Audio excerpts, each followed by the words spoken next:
Hi, my name is Taylor, and today I'm going to be talking about how to study.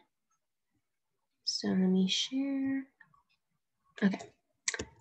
So when you go about studying, a lot of people don't really know how to study perfectly or how to go about studying. I know when I was younger and in middle school, I didn't really know how to go about it. I just looked over the homework and kind of went with it. But when I got to college, I actually found specific ways to study.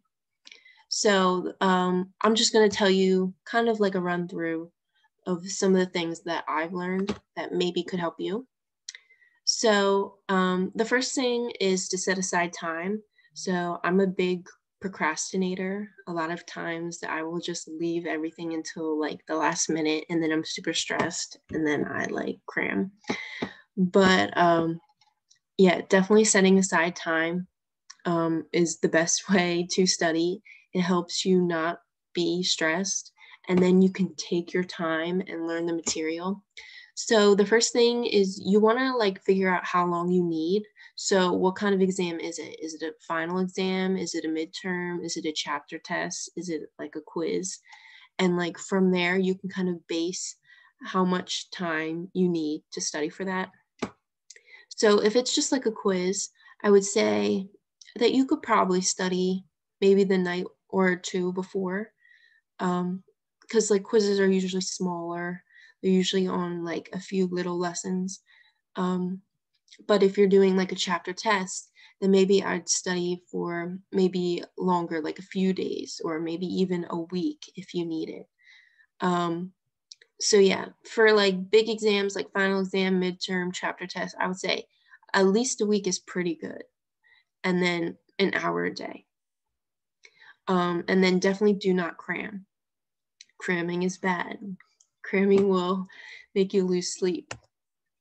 The next thing I would say is to organize. Organize, organize, organize. Organization is key. It allows you to see how long you need. So if you go through and it's a chapter test, maybe you can go through all the lessons within it. And then let's just say there's 10 lessons. Then you can do maybe 2 lessons over the course of 5 days. So it's smaller chunks and you can kind of understand it in you have enough time basically to just go through it, and it will relax you because then you know how much you have to do, and then you can kind of check off as you go. So oh, I completed this lesson and this lesson, and it gives you a plan. The next thing I would say is practice. So there's a good quote of do not practice until you get it right, practice until you cannot get it wrong. So a lot of people will keep practicing until oh, I finally got it right. But that doesn't sink in. You have to keep going until you can't get it wrong. So keep going, stay motivated. So a lot of times I listen to music as I study or go to a nice quiet place. So try to make it fun as studying can possibly be, and try to get motivated about it. I know some subjects are kind of difficult to get motivated on. But just try. Maybe do a reward system. After going through 1 or 2 lessons, you take a 15-minute break or something like that. Or maybe give yourself a snack or something. I don't know, whatever you want to do. Another thing I would say is figure out how you learn best. So some people are better with reading or seeing, listening, hands-on stuff, looking at a visual demonstration, and then do that. So if you know you're better at reading, then I would read. Some people with math need to read the textbook for some odd reason. But if it works for you, it works for you. Or some people need to listen to just listen to YouTube videos or listen to a lecture or something like that, and just figure out what you kind of are good at.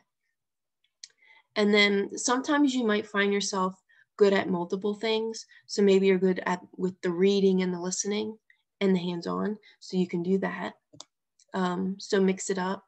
And if you don't really know, you can try all of them, see what works for you, see when it starts to actually click, and then you can continue to do that for other tests. So notes for certain subjects, I would say, is that for math, I would definitely recommend doing like practice problems. Just keep doing them over and over and over. And if you take notes, I would say write down formulas or step-by-steps of like how to do certain problems. And then for English, it kind of depends on what you're doing. So like if it's an essay prompt, then maybe practice writing, have a peer review it.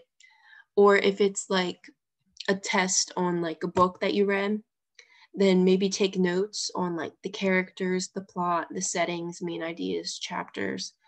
And actually online, you can find good notes on books as well to help you study. And the next, for history, again, history is basically note-taking. So try to figure out how to group like time periods or figures or main ideas, and that can really be helpful in kind of like putting all this information together.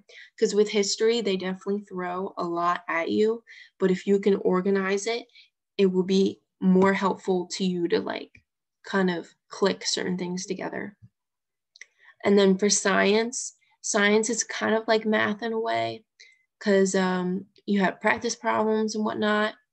But I could also see like taking notes on like big ideas could be helpful. And after that, I would say good luck. Just do your best. You definitely don't have to have it like locked down now, but getting into good habits can definitely help you in the long run. So that's all I have. Have a good day, and I'll see you guys later.